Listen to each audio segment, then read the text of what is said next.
ಆ ಚೈನ್ ವಿಚಾರದ ಬಗ್ಗೆ ತುಂಬಾ ಯೋಚನೆ ಮಾಡ್ತಿದ್ದಾರೆ. ಇದ್ರಲ್ಲಿ ಯೋಚನೆ ಮಾಡೋಂಥದ್ದೇನೈತೆ? ಈಗಲೇ ಹೋಗಿ ಪೊಲೀಸ್ ಸ್ಟೇಷನ್ ಅಲ್ಲಿ ಕಂಪ್ಲೇಂಟ್ ಕೊಡೋಣ ಬನ್ನಿ. ಅಲ್ಲ, ಹಾಸ್ಪಿಟಲ್ ನಲ್ಲಿ ಪೊಲೀಸರು ಎಲ್ಲ ಎಂಕ್ವೈರಿ ಮಾಡ್ಕೊಂಡೇ ಹೋಗಿದ್ರಲ್ಲ. ಅವ್ರೇನ ವಿಚಾರಿಸ್ಕೊಂಡು ಹೋದ್ರು. ಅದಾದ್ಮೇಲಿಂದ ಅವ್ರ ಕಡೆಯಿಂದ ಯಾವ ಸುದ್ದಿನೂ ಇಲ್ಲ. ಇನ್ನೊಂದ್ಸರಿ ಹೋಗಿ ಕಂಪ್ಲೇಂಟ್ ಕೊಡೋಣ ಬನ್ನಿ. ಹಾಗೆ ಮಾಡೋಣ ಬನ್ನಿ.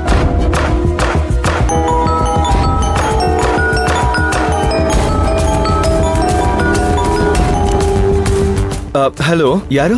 ಹಲೋ, ಧ್ರುವ ಅವರಾ? ನಾನು ಹರೀಶ್ ಅಂತ ಮಾತಾಡ್ತಿರೋದು. ಅದೇ ನೀವು ಮೈಲಾರ್ಕೋಟೆಗೆ ಟಿ ಬುಕ್ ಮಾಡ್ಕೊಂಡು ಹೋಗಿದ್ರಲ್ಲ ಹಬ್ಬಕ್ಕೆ, ಆ ಟಿ ಡ್ರೈವರ್ ಮಾತಾಡ್ತಿರೋದು. ಹಾ, ಹೇಳಿ. ನಿಮ್ಮ ಹತ್ರ ಸ್ವಲ್ಪ ಮಾತಾಡಬೇಕಾಗಿತ್ತು, ಸಿಗೋಕ್ಕಾಗತ್ತಾ? ನನ್ನ ಹತ್ರ ಏನು ಮಾತಾಡಬೇಕಿತ್ತು? ಒಂದು ಮುಖ್ಯವಾದ ವಿಷಯ ಮಾತಾಡಬೇಕಾಗಿತ್ತು, ದಯವಿಟ್ಟು ಸಿಗ್ತೀರಾ? ಮೈನಾ ಅವರೇ, ಮೈಲಾರ್ಕೋಟೆಗೆ ನಾವು ಒಂದು ಟಿ ಬುಕ್ ಮಾಡ್ಕೊಂಡು ಹೋಗಿದ್ವಲ್ಲ. ಹೌದು. ಆ ಟಿ ಡ್ರೈವರ್ ಕಾಲ್ ಮಾಡಿದ್ದಾರೆ. ಏನೋ ಮುಖ್ಯವಾದ ವಿಚಾರ ಮಾತಾಡ್ಬೇಕಂತೆ. ಅವ್ರನ್ನ ಮೀಟ್ ಮಾಡ್ಕೊಂಡು ಆಮೇಲೆ ಪೊಲೀಸ್ ಸ್ಟೇಷನ್ಗೆ ಹೋಗೋಣವಾ? ಧ್ರುವ ಅವರೇ, ನಿಮ್ಗೇನ್ ತಲೆ ಕೆಟ್ಟಿದ್ಯಾ? ಅದಕ್ಕಿಂತ ಮುಖ್ಯವಾದ ವಿಷಯ ಈಗ ಕಂಪ್ಲೇಂಟ್ ಕೊಡೋದು. ಮೊದಲು ಆ ಕೆಲಸ ಆಗ್ಲಿ, ಆಮೇಲೆ ಇವ್ರನ್ನ ನೋಡಿದ್ರೆ ಆಯ್ತು. ಸರಿ ಸರ್, ಏನೋ ಮುಖ್ಯವಾದ ಕೆಲಸದ ಮೇಲೆ ಹೊರಟಿದ್ದೀನಿ. ನಾನು ಸಂಜೆ ಕಾಲ್ ಮಾಡ್ತೀನಿ. ಬಾಯ್. ಅಯ್ಯೋ ಅಯ್ಯೋ ದೇವ್ರೆ. ಧ್ರುವ ಅವರೇ, ನಾನು ಅದೇ ಚೈನ್ ಬಗ್ಗೆ ಮಾತಾಡಬೇಕಾಗಿತ್ತು. ಹಲೋ ಹಲೋ, ಬನ್ನಿ.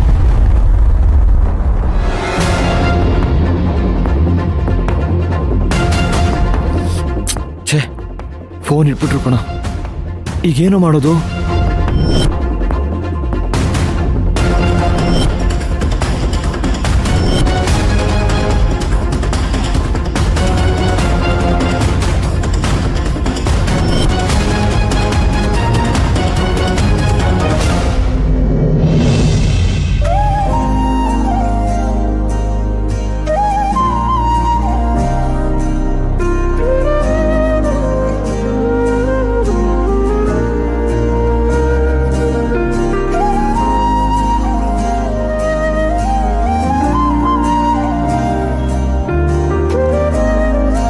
Good morning sir. Good morning.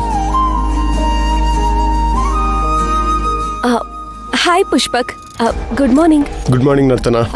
ಏನು ಮೈನಾ ನೋಡಕ್ ಬಂದ್ಯಾ? ಮೈನಾ ಒಳಗಡೆ ಇಲ್ಲ. ಅದ್ ಸರಿ, ನಾನು ಆಫೀಸ್ಗೆ ಹೊರಟಿದ್ದೆ. ಇಬ್ರು ಒಟ್ಟಿಗೆ ಹೋಗೋಣ ಬಾ. ನೀನ್ ಹೋಗಿರೋ, ನಾನು ಬರ್ತೀನಿ. ಮೈನಾ ಒಳಗಿಲ್ಲ, ಹೇಳದ್ನಲ್ಲ. ನರ್ತನ, ನಾನು ಇಲ್ಲಿಗೆ ಬರ್ತಿದ್ದೀನಿ ಅಂದ್ರೆ ಮೈನನ್ ನೋಡಕ್ ಮಾತ್ರ ಬರ್ತಿದ್ದೀನಿ ಅಂತನ? ಬೇರೆ ಯಾವ ಇಂಪಾರ್ಟೆಂಟ್ ಕೆಲಸನೂ ಇರಬಾರ್ದಾ? ಬೇರೆ ಕಾರಣ ಏನು?